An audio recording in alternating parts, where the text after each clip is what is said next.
อยู่สบายดีทุกคนมาอยู่กับ EP ซองทุกคน EP ซอง EP นี่ก็คือรถไทยซองไอ้น้องทุกคนมาแล้วลูกไส้กุ๊กกับลูกไส้ละอยู่กับสุริยาเอสวีทุกคนวันนี้เรามาบุกเบิกให้ซันที่เก่าให้ในคือดีก่อนที่ให้ทุกคนป๊อ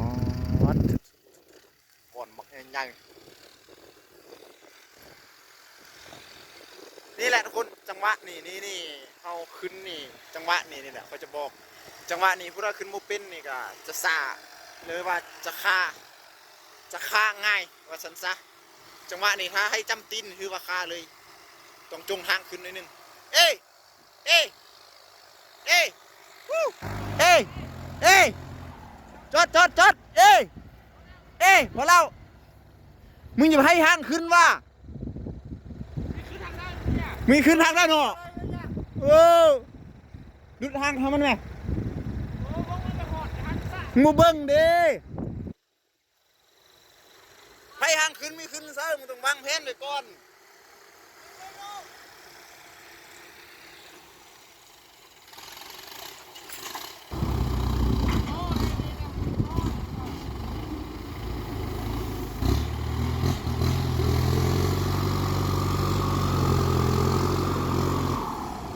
และขาดประสบการณ์ทุกคนชื่อไปเด้อเขาต้องจงทางขึ้นปะไว้ทุกคนโมเมนต์เขาสิให้ทางขึ้นนี่บุไรได้เฮ้ยเอาขึ้นเบรกไว้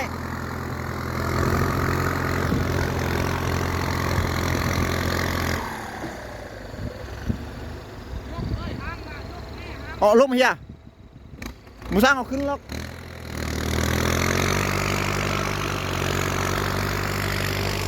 มึงอย่าไปเฮ็ดจะเคือให้ทางขึ้นน่ะโอ้โหต้องให้จงทาง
ต้องให้ทางขึ้นเนี่ยเวลามึงขึ้นเห็นบอกมึงยับให้มันวิดห้องนั่นหรอบัวตีนนั่นลงห้องแล้วก็ฮับไปบอกมันขึ้นมาหรอตีนบึงนี่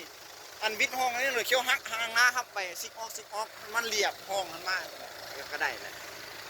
กูต้องให้อันตีนครั้งนี้ขึ้นค่อยๆไล่บอกมันเร่งค่อยๆปั่นขึ้นมา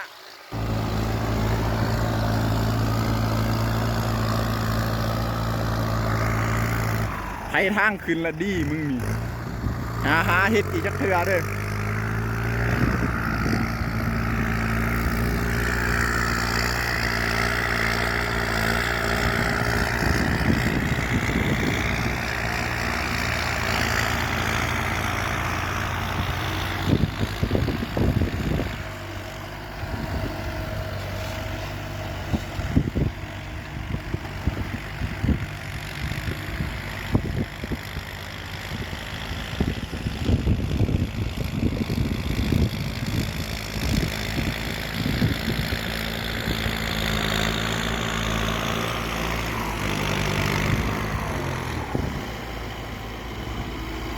บุตรหาตีนลงห้องมา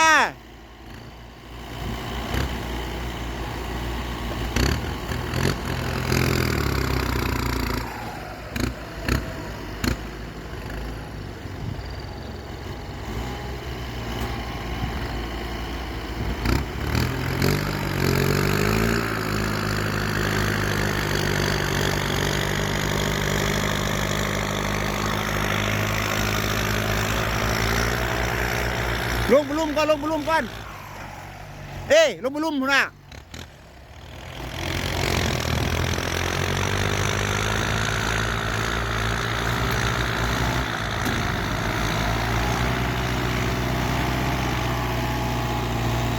ใครแต่รถพ่อมันแห้งเนาะ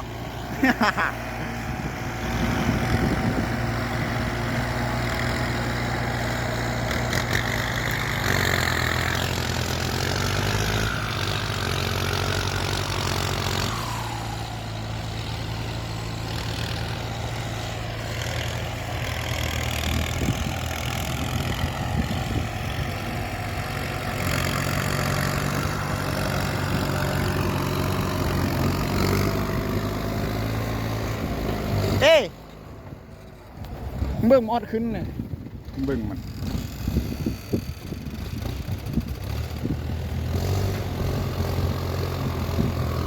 ให้บอกปั่นเรียบเอาไปหันบุตรมันจะขี้คุยเห็นบอกซิกออกมาแบบนี้แหละบอกไว้เพื่อปั่นมันเบิ่งอะไรมาก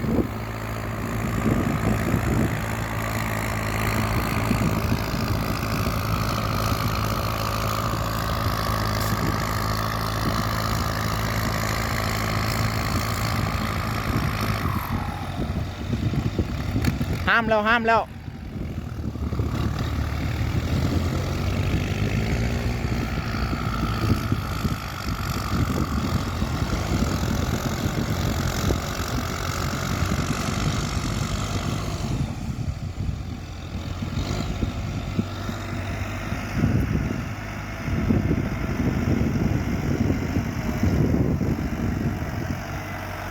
พอแล้ว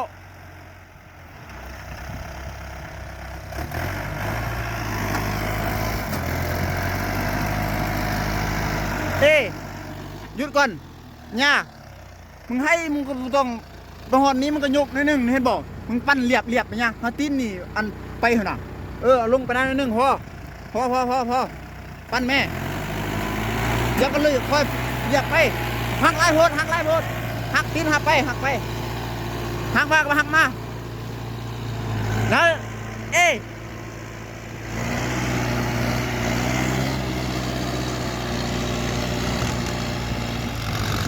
ยังหาตีนลงห้องอยู่บ่ต้องหาตีนนี่ลงห้องว่า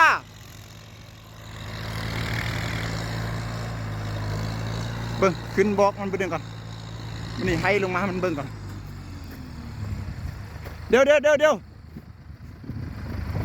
เอาจับกล้องไว้ไอ้บอกวิธีขึ้นน่ะ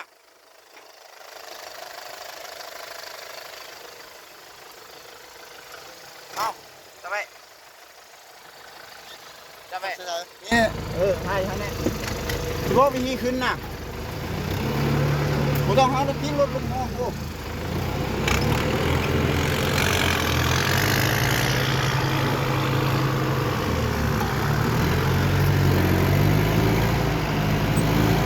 ไม่บอกมั่วเลยที่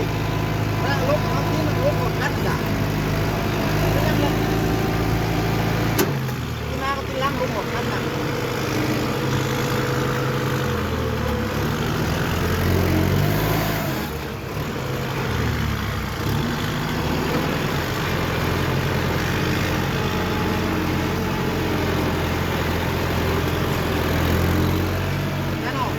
ให้มันเหนียวหูไว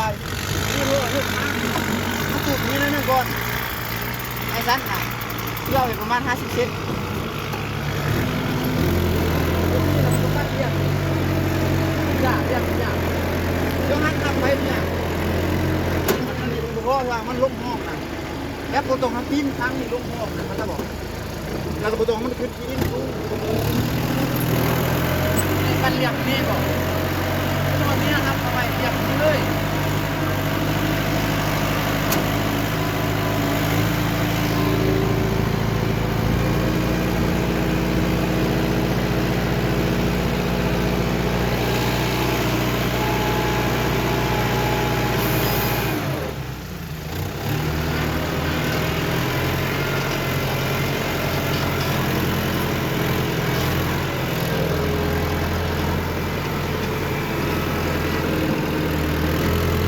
คือว่าเขาโยนนี่ ล่นอันนี้ทางไล่ไปเลยแล้วเราบางทีมันเรียกมาจ้ะเรียกมาไหนบอกกินของลูกของจะมาพื้นมาทำมาเลยจ้ะนี่มึงมาไล่มันก็มุ่งอยู่ละล่ะมุ่งมันสี่ปีนมุ่งหกกันบอกเขาที่นี่ได้อยู่บางคันมันจะไปขึ้นดี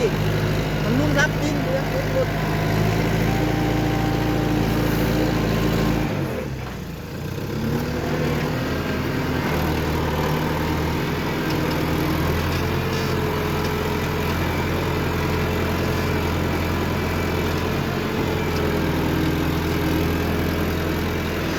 ซึบอ๋อนะมันไม่เงินกระโลซี่เลยล่ะคนมาจะเป็นปีออน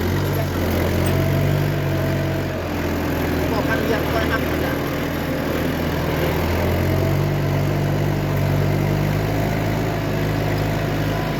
แล้วพอดอกมันลงห้อง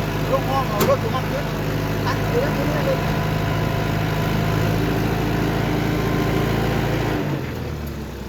ความลงห้อง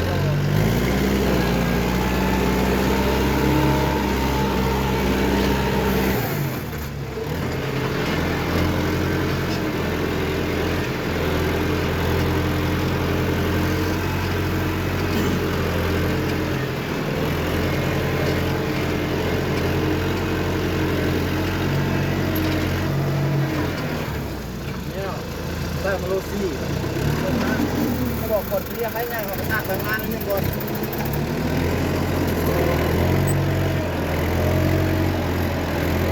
แล้วมีทักทำต่อไปบอกมันรถมันถึงมันยากโคตรทำนั้นอย่างแรกอะรอมาตั้งนี้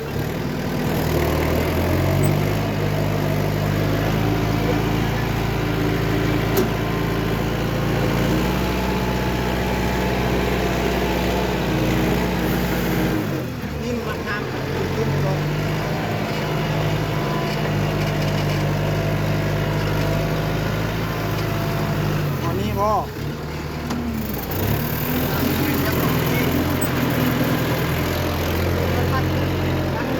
นั่งยังมันไม่ได้ถือบอกมันฆ่าจะลด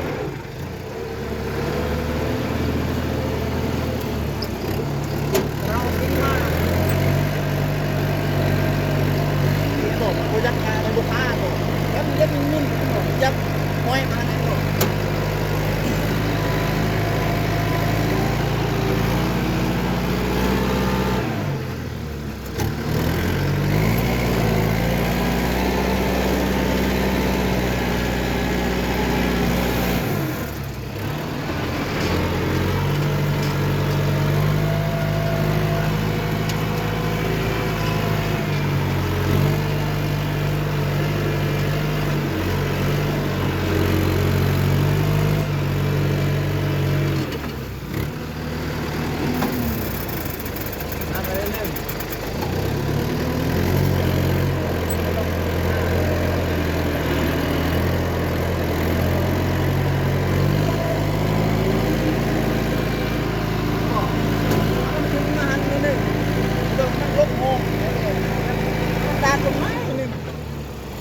ลงห้องเรา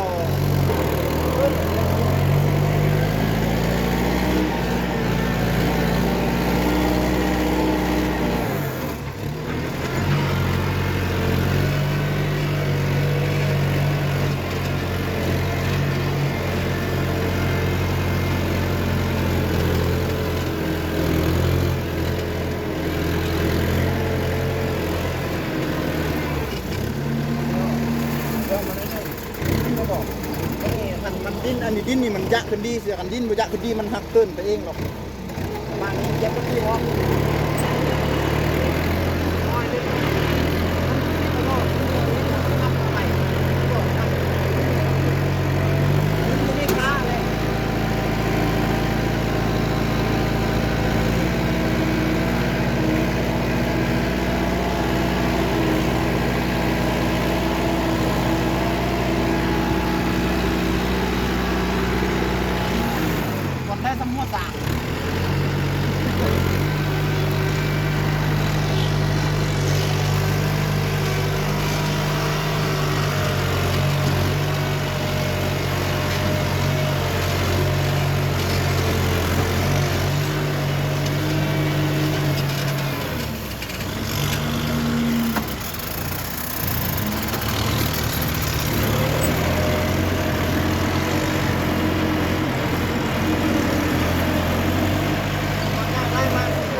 อนเฮาย่างไล่น่ะพอขึ้นมานึงมันบ่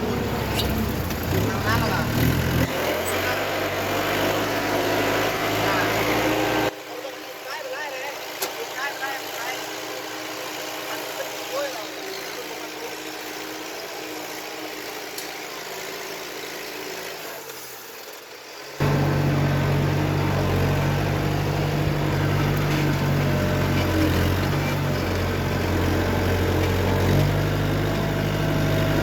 ปึ๊บปั๊บหยุด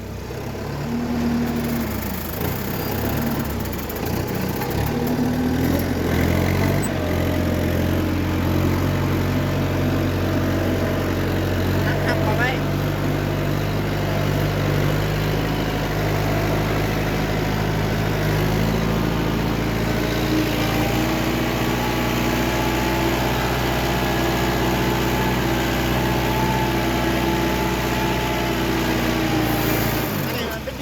ขันดินอ่อนเขาปั้นเป๊กมาเบิ้ลเนี่ยโบมันบดอย่างขึ้นสีปะ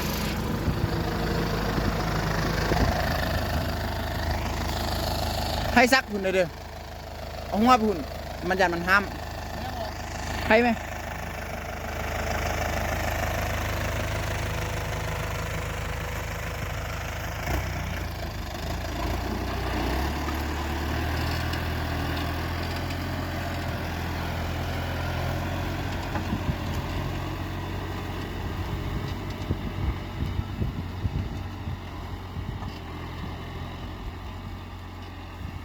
เบิ่งเพิ่นสิเฮ็ดตามเขาบอกบ่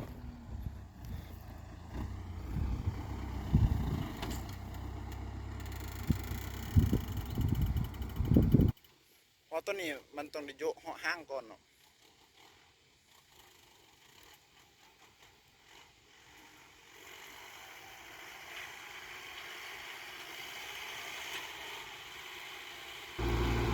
นายเฮ็ดน้ำตกห้องอยู่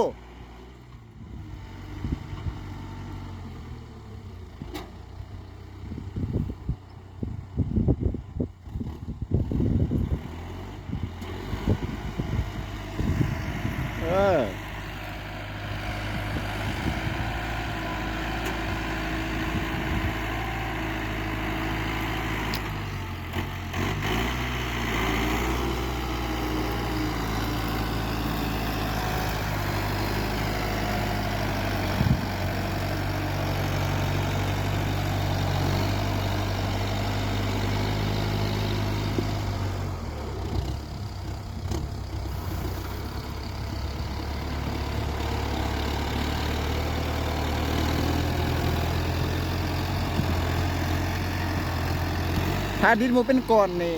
มันจะบ่ได้ยกห้างขึ้นสูงนะทุกคนเพราะว่าแบบอันนี้ดินมันเป็นก้อนหรอเอาตีนข้างครัวขึ้นก่อนขี้ดินลายแล้วแบบมันเสี่ยงลายนี่มันเซี่ยวนะมันเซี่ยวใส อันนี้มันก้อนใหญ่นะ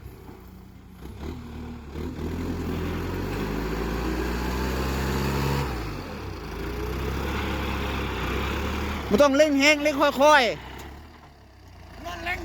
ไม่ต้องเร่งแห้งแม่เร่งแบบนิ่มๆขึ้นมานะ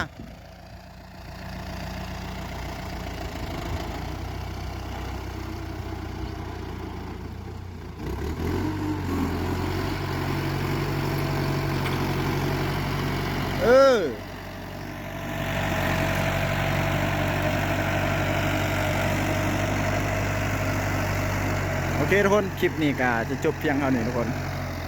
แล้วพบกันใหม่ในคลิปต่อไปบ๊ายบาย